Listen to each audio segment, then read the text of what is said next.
Uh, TED.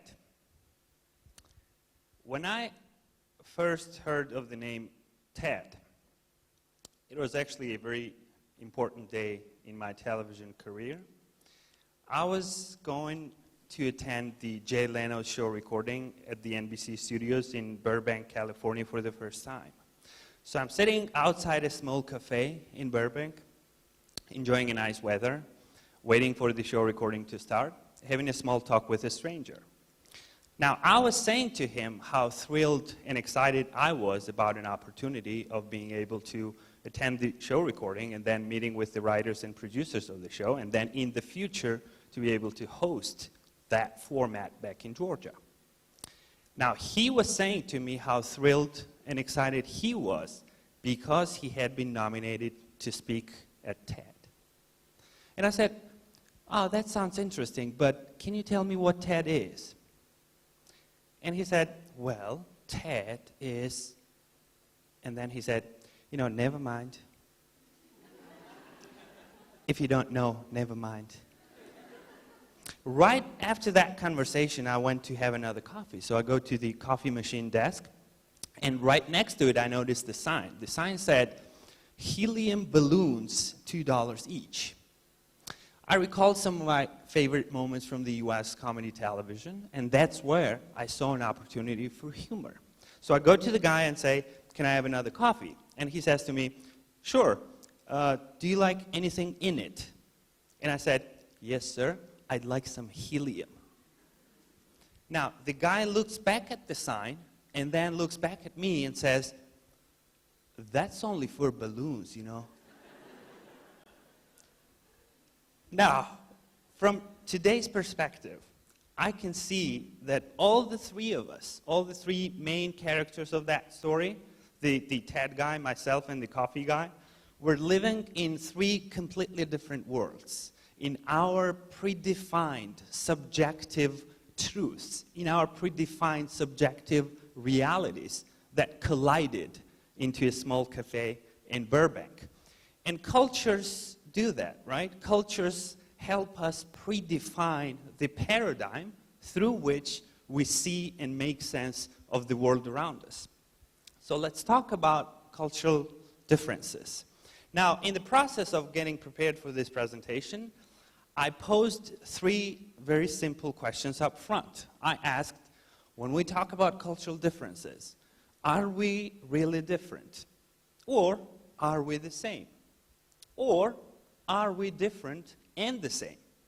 So before trying to address those three questions, let's define culture first. It seems that there's 5,000 different definitions of the word culture. Here's three of my favorites. Here's one with the beliefs and values and shoots and oughts of life. Here's another one saying that it's the collective programming of the mind. Here's the third one that I want you to pay more attention to. It's by Confucius. He said, "All people are the same. It's just their habits that are different."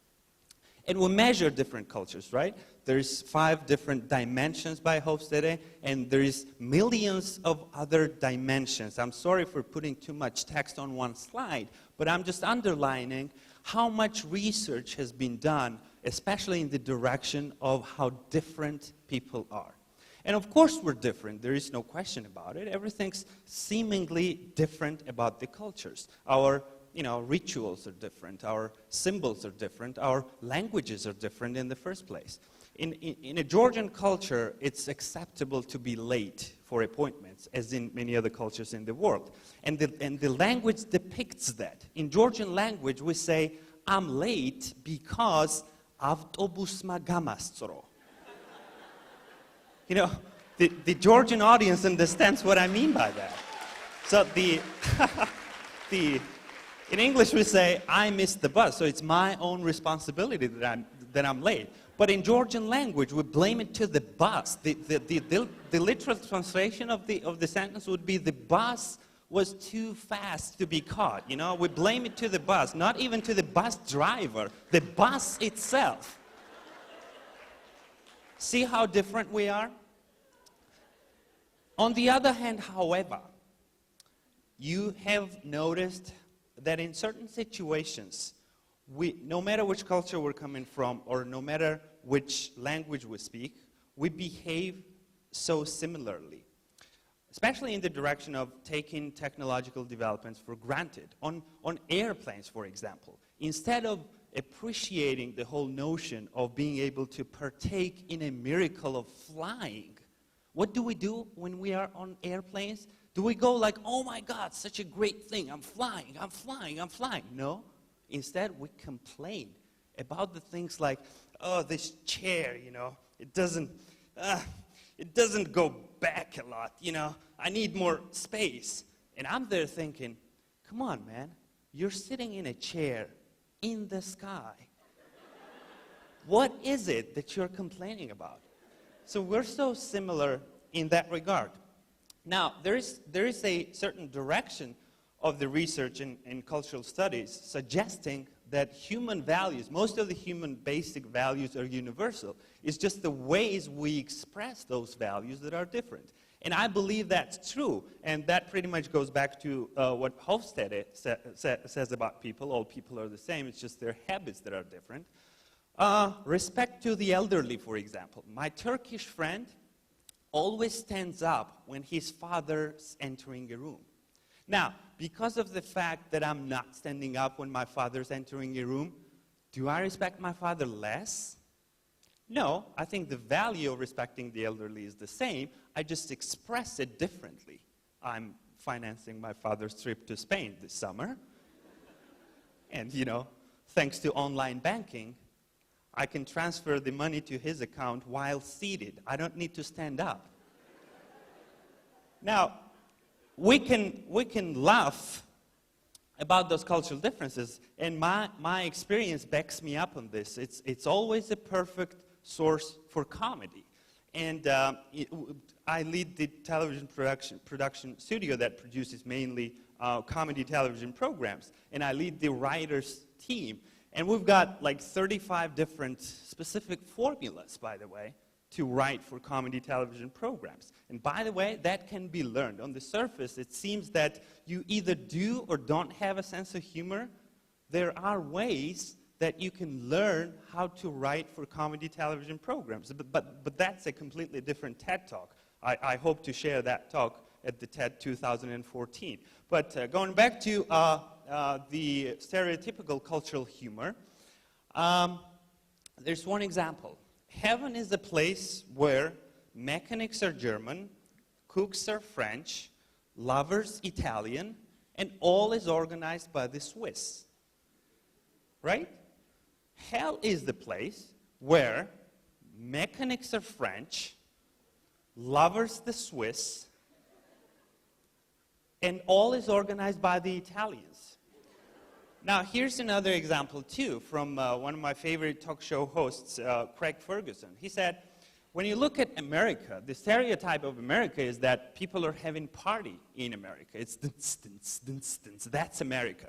Now, Canada is like a neighbor above the floor, knocking on the floor all the time and saying, oh, don't make too much noise, our children and elderly are sleeping. And America says, hey, come on down, let's have a party together. And Canada says, oh, no, we're not coming. We're not invited. And America says, we haven't invited Mexico either, but they came up anyways. Now, if we were to produce that particular joke for the Georgian television audiences, I, together with my studio's comedy writers, would gather together in a writer's room, sit around the table, and would have to come up with something like, what does Georgia do in the context of America, Canada, and Mexico? Well, Georgia goes to Canada and says, hey, brother, if you're not going, I'll go.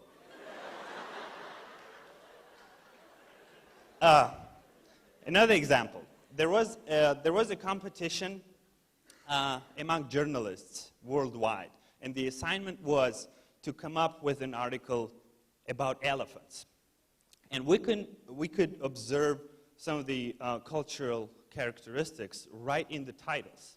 The Spaniards wrote an article. The title was techniques of fighting elephants. Indians wrote an article, the title was Elephants as a Means of Transportation Before Railroads. Americans, how to breed a bigger and better elephant. And Russians, how we send elephants to the moon. Now, again, if we want to have something Georgian with it, Georgians wrote an article too. The title was, Man, that guy, Jumberi from Kutaisi, drinks wine like an elephant. So a completely different context, when it comes to Georgia. And this one too. In America, we say that everything's allowed unless it's prohibited, right? In Germany, we say it vice versa. Everything's prohibited unless it's allowed. In Latin America, we say everything's allowed even if it's prohibited. In Georgia, we say, why do we have to care about it now? Let it happen first, and then we'll find out what's allowed and what's prohibited. Now, I not only make jokes about different cultures and cultural stereotypes, but I also teach it, The same material to different kinds of a stand-up comedy, two different types of delivery. Now, because of the fact that I teach, for example, one of the courses, Global Business Negotiation Strategies, people sometimes come up to me and say, David, how do we negotiate with Chinese? And my answer to that question is, which Chinese? Is it someone from, Shanghai area, or is it someone from Hong Kong, or is it someone from Beijing, or is it an expatriate Chinese? Because they are all so different. And even if you know the subculture of people, or even within the same family, two different people can be as different as chalk and cheese. Me and my brother, for example. My brother is too linear active, and I'm too multilinear active. My brother has to have a schedule. He might change the items on the schedule, but he has to have a schedule first. If he doesn't have a schedule, he needs this, neurological assistance. So he's got the schedule like 9:30, waking up, 9:45, taking a shower, 10 o'clock, tennis game, 11 o'clock, the end of the tennis game. I can talk on the phone with my executive producer and discuss some of the possible comedy segments or possible guests for the upcoming show. Talk on another phone with the head writer, discussing the possible topics for the monologue. I can, at the same time, talk with another person in front of me and discuss some of the new ways of attracting advertising, while at the side playing tennis with my brother. Now, if we take the scale of cultures, linear active versus multilinear active cultures, my brother has to be somewhere from Scandinavia, and I must be somewhere from Brazil. But we are both Georgians, We were born and raised in a Georgian family, and none of us have been adopted. Well, at least from what I know. I'm gonna ask my father when he gets back from Spain. Now, we can laugh about cultural differences or cultural stereotypes, but in certain situations, it can be deadly serious. There's a story of a plane crash. The Avianca flight was coming from Colombia to the New York City JFK airport. If there was no cultural miscommunication between the co-pilot on board, who was a Colombian guy, and the New Yorker guy on ground, who was an air traffic control officer, 250 lives could have been saved. Colombia is one of the highest PDI cultures, power of distance index cultures.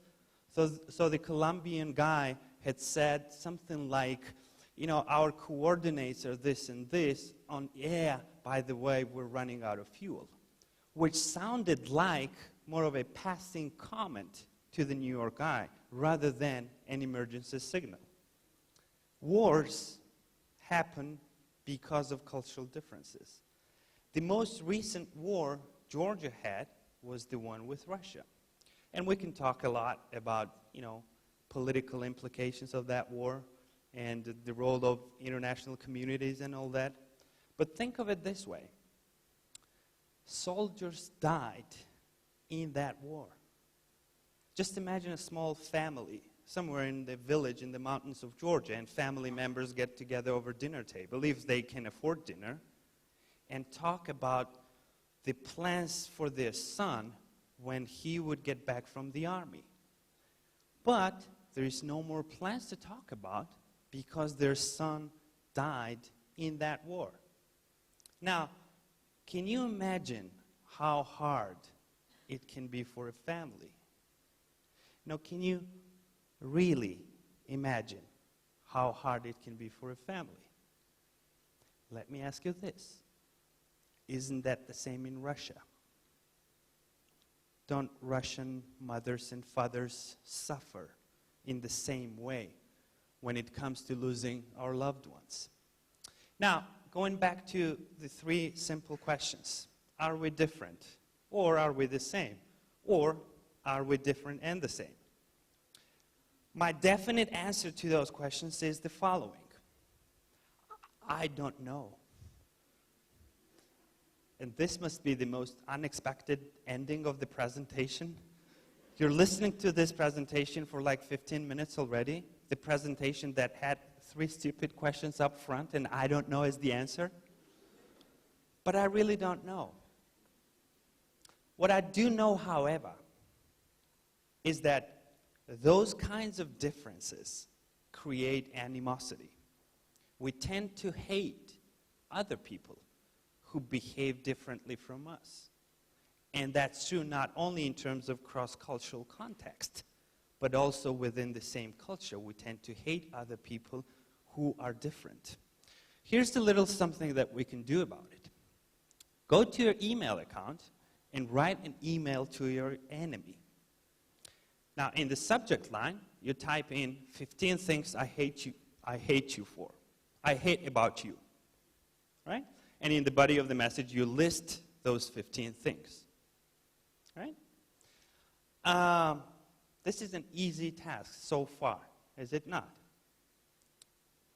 I'm saying 15 just for the sake of having a specific number. It could be 63 or 9. Nobody knows why TED Talks have to be 18 minutes long. So 15, right? Now, let's make a little difference over here.